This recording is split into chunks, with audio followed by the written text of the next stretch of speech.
ಇನ್ನೊಂದು ಕಡೆಗೆ ನಾವು ಹೇಳ್ತಾ ಇದ್ವಿ ಡಿ ಕೆ ಶಿವಕುಮಾರ್ ಮತ್ತು ಸಿಎಂ ಸಿದ್ದರಾಮಯ್ಯ ಅವರನ್ನ ಉಭಯವಾಸಿಗಳು ಅಂದರೆ ಬೇರೆ ಬೇರೆ ನಾಯಕರು ಭೇಟಿ ಆಗ್ತಾ ಇದ್ದಾರೆ ಅಂತ.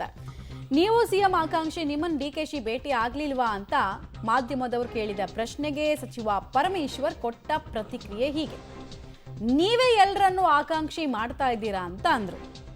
ಅವರೇ ಸ್ಟೇಜಲ್ಲಿ ಹೇಳಿರೋದು, ಅವರೇ ಹೇಳ್ಕೊಂಡಿದ್ದಾರೆ ಸುಮಾರು ಸಲ, ನನಗೂ ಸಿ ಎಂ ಆಗಬೇಕನ್ನೋ ಆಸೆ ಇದೆ, 2013ರಲ್ಲಿ ಒಂಚೂರಲ್ಲಿ ಮಿಸ್ ಆಯಿತು ಅಂತೆಲ್ಲ ಅವರೇ ಹೇಳಿರೋದು.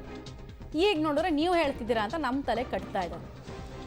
ನಮ್ಮ ಪುಣ್ಯ, ನಮ್ದೆಲ್ಲ ತಲೆ ನೀವೇ ಹ್ಯಾಕ್ ಮಾಡಿದ್ದೀರಾ ಅಂತ ವಿನಾಕಾರಣ ನಮ್ಮ ಮೇಲೆ ಆರೋಪ ಮಾಡಲಿಲ್ವಲ್ಲ, ಅದೊಂದು ನಮ್ಮ ಪುಣ್ಯ ಅಷ್ಟೇ.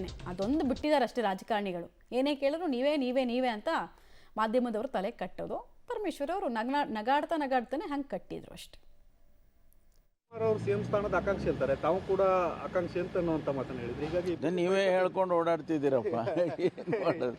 ದಿನ ನೀವೇ ಹೇಳ್ತಾ ಇರ್ತೀರ, ಯಾರ್ಯಾರನ್ನ ಆಕಾಂಕ್ಷಿ ಮಾಡ್ತೀರೋ ಏನೋ ಗೊತ್ತಿಲ್ಲ ನನಗೆ. ಸರ್, ಆಕಾಂಕ್ಷಿ ಅಲ್ವಾ ಸರ್ ನೀವು?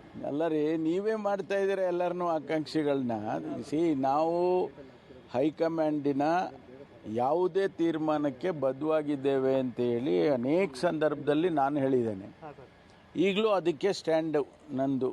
ಹೈಕಮಾಂಡ್ನವ್ರು ಏನು ತೀರ್ಮಾನ ಮಾಡ್ತಾರೆ ಅದಕ್ಕೆ ಬದ್ಧವಾಗಿದ್ದೇನೆ. ಆದರೆ ಒಂದಂತೂ ನಿಜ, ನಾವು ಈಗ ಬಡ್ಜೆಟ್ ಹತ್ರ ಬರ್ತಾ ಇದೆ, ಆದಷ್ಟು ಬೇಗ ಈ ಎಲ್ಲ ಬಗೆಹರಿಸ್ಕೊಂಡು ನಾವು ಬಡ್ಜೆಟನ್ನು ರಾಜ್ಯದ ಅಭಿವೃದ್ಧಿಯ ದೃಷ್ಟಿಯಿಂದ ಬಡ್ಜೆಟನ್ನು ಕೊಟ್ಟು ಮುಂದೆ ಕೆಲಸ ಮಾಡೋದು ಒಳ್ಳೆಯ